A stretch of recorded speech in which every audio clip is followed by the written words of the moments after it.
এক গ্রামে এক দরিদ্র ব্রাহ্মণ বাস করত। 3 কুলে কেউ ছিল না তার। সে এতটাই দরিদ্র ছিল যে প্রতিবেশীদের দয়ায় তাকে বেঁচে থাকতে হতো। এ তো দেখছি বেলা হয়ে গেল। আজ জমিদার বাবুর বাড়িতে পুজো আছে, এখনই বেরোতে হবে, না হলে দেরি হয়ে যাবে। যাই, আর বসে থাকলে চলবে না, আমি এখনই উঠে যাই।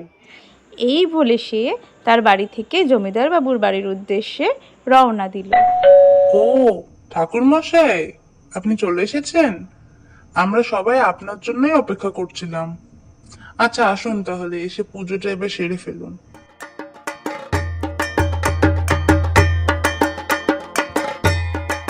এইভাবে জমিদার বাবুর বাড়ির পুজো সম্পন্ন হলো। দরিদ্র ব্রাহ্মণের কাজে খুশি হয়ে জমিদার বাবু তখন তাকে 2টো গরু উপহার দিল আর বললেন, ঠাকুর মশাই, আজকে আপনি সঠিক সময়ে এসে আমার বাড়ির পুজোটিকে সম্পূর্ণ করেছেন, তাই আমি খুশি হয়ে আপনাকে এই গরু দুটো উপহার দিতে চাই। ব্রাহ্মণ তখন গরু 2টো নিয়ে তার বাড়ির উদ্দেশ্যে রওনা দিল। রাস্তায় দরিদ্র ব্রাহ্মণকে দেখে একজন প্রতিবেশী বলে উঠল, আরে আরে, রাস্তা দিয়ে যে বামুন ঠাকুর যাচ্ছে, আপনার সাথে ওই দুটো কি? ও, গরু যে! কে দিল আপনাকে গরু? আর আপনি এদেরকে নিয়ে যাচ্ছেনই বা কোথায়?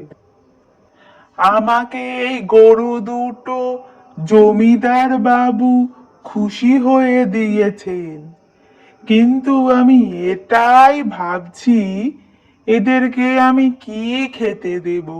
আমি নিজেই পেটা খেয়ে বাঁচি, ঠিক মতো খেতে পাই না, এদেরকে কি খাওয়াবো? আপনি এক কাজ করবেন, গরুগুলোকে রোজ সকাল হলে পাশের মাঠে ছেড়ে দিয়ে আসবেন। ওরা নিজেদের মতো ঘাস খেয়ে সারাদিন ঘুরবে মাঠে ঘাটে, তারপর সন্ধেবেলা গিয়ে আপনি ওদেরকে বাসায় নিয়ে চলে আসবেন। ব্রাহ্মণ তখন বাড়ি গিয়ে ঠিক করে প্রতিবেশীর দেওয়া কথাই সে মেনে চলবে। গরু 2টোকে সকাল হলে সে মাঠে ছেড়ে দেবে আর সন্ধেবেলা গিয়ে ফেরত আনবে। আরে আরে, এ তো দেখছি 1 বালতি দুধ হয়েছে। জমিদার বাবু বেশ ভালোই দিয়েছিলেন গরু দুটো। এই দুধ বিক্রি করেই সংসার চলবে আমার এবার। বাহ বাহ বাহ। সেই দিন সেই 1 বালতি দুধ বিক্রি করে ব্রাহ্মণ মোটা টাকা অর্জন করে এবং পেট পুড়ে ভাত খেয়ে সে রাত্রেবেলা ঘুম দেয়। কিন্তু তারই পেছনে ঘটে এক অন্য ঘটনা। কোথা থেকে এক চোর সেই গরুগুলোর সন্ধান পেয়ে তাদের রাত্রেবেলা চুরি করতে আসলো। চোর মনে মনে ভাবতে লাগলো, বেটা বামুন নিশ্চয়ই এখন পেট পুড়ে খেয়ে দিয়ে ঘুমাচ্ছে। এই ফাঁকে আমি যাব আর তার গরু দুটো নিয়ে পালিয়ে চলে আসবো।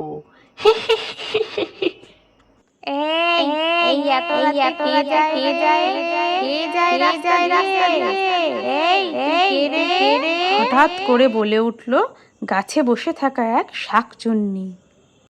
চোর তখন আশেপাশে কাউকে দেখতে না পেয়ে বলে উঠল, এই এত রাতে কে ডাকছিস আমায়? সামনে আয়। চোরটি তখন শাকচুন্নিকে দেখে ভয়ে কাঁপতে কাঁপতে বলল, ও তুমি? আমি চোর গো, আমাকে কিছু করো না, আমি তো বামুনের গরু চুরি করতে এসেছি, আমাকে দয়া করে মেরো না। আমি হলাম শাকচুন্নি।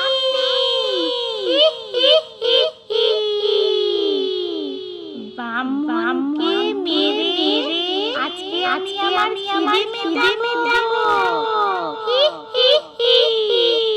কিন্তু তোমার আর আমার উদ্দেশ্য মোটামুটি একই। চলো চলো আমরা বন্ধু আর ব্রাহ্মণকে ধরি।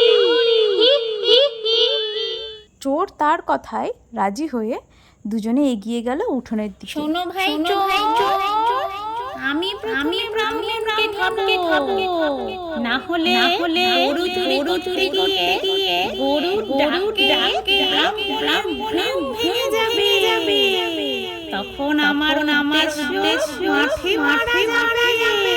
কিন্তু তার প্রস্তাবে চোর রাজি হলো না কিছুতেই। সে বলল, তা কিভাবে সম্ভব? তুমি যখন ব্রাহ্মণকে খেতে যাবে তখন ব্রাহ্মণের ঘুম ভেঙে যাবে, আর তাতে আমি যে উদ্দেশ্য নিয়ে এসেছিলাম সেই উদ্দেশ্য আমার পূরণ হবে না, আর আমি গরু দুটো চুরি করতে পারবো না। এটা হবে না। এখন হলো কি, যখন তারা এভাবে তর্কাতর্কি করছিল সে সময় তাদের চিৎকারে ব্রাহ্মণ জেগে গেল। সে দরজা খুলে আস্তে আস্তে উঠোনে চলে এলো আর জিজ্ঞাসা করলো, কি হয়েছে? তোমরা এত রাতে চিৎকার করে ঝগড়া করছো কেন? আর আমার বাড়ির সামনেই বা কি করছো?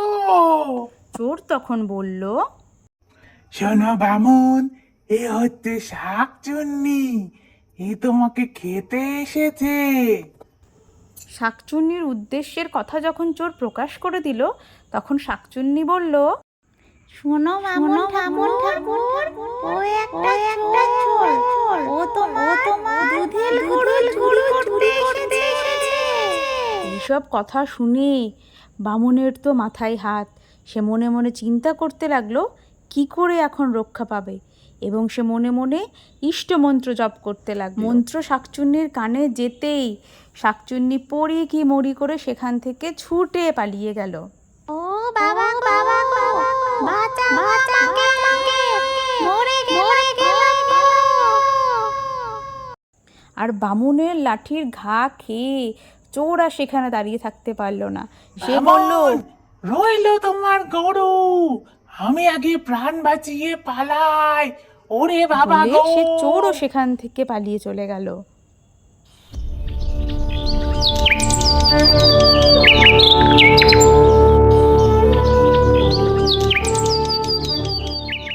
এরপর থেকে ব্রাহ্মণ তার 2 গরুকে নিয়ে সুখে শান্তিতে এবং আরামে জীবন কাটাতে লাগলো।